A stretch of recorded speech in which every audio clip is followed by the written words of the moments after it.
The last, I guess the last few days have been pretty hard for everybody with no power and no light to shine bright above their heads, above their beds. But are you safe? Do you have a home intact? Are you alive today? Are you glad that you're alive today? Some of us wallow in our self-pity until,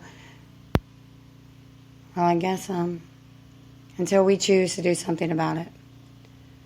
Or, let's just say that, yeah, it's been a rough few days. So let me read you a recording that I wrote a year ago and day ago. All I can say is when you are shown the way and the patterns repeat, you have to ask yourself, what exactly does it all mean? This is a confusing thing to me. I think it is in the trying to perceive and receive the information given to me. See, I gotta sort it all out, lay all the cards down, repeat what I've learned until the light above my head finally brightens with everything I know. Sometimes the truth can hurt, but through your tears you finally see like a filthy mirror that is finally wiped clean. Do you get me? I don't know why our hearts take longer to learn, take longer to receive. It's just how some people were made, and some, well, they can handle the truth. And some of us would like to believe in the unseen. My mind, on the other hand, it can run wild and free with everything that I know. I can stitch them together with holes. It's my painful awareness that sometimes our love can't make it through. It can't overcome those past mistakes, the letdowns and broken promises that happen over time.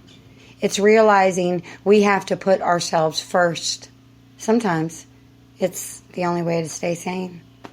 So with all these morbid thoughts that play over in my head, my lonely nights alone, my mind drifts to when we used to be an us, a union, when I felt complete.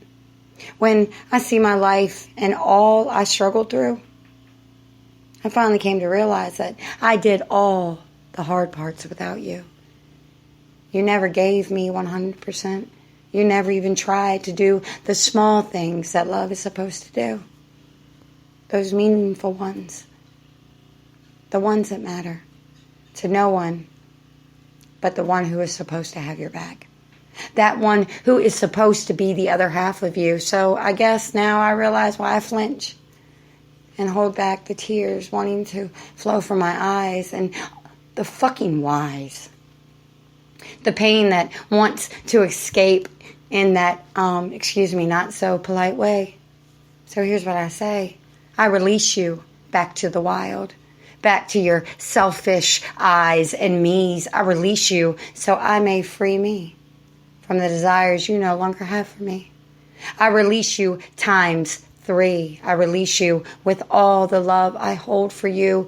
Your love became more of a burden and sick disease. Maybe it was you that destroyed my mind and body.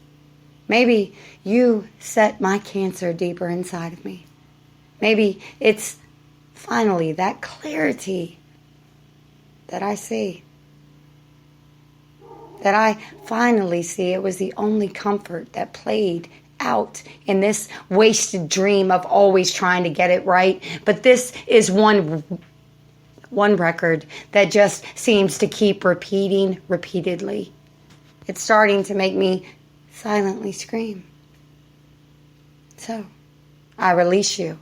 So maybe I can find something like I gave you. You know, like a different kind of jazz. Something to move my feet, to be loved without feeling like I owe you something. I release you.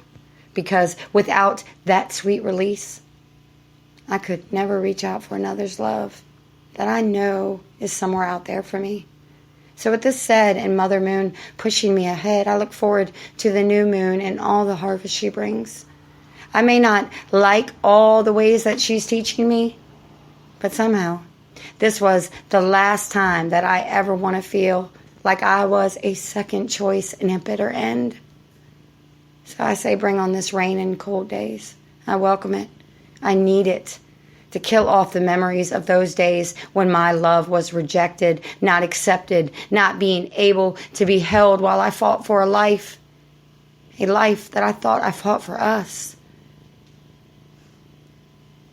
Every day, through everything, I always stood by you, and you just kept me from being seen. So yeah, I release you, but this time, I'm doing it for me.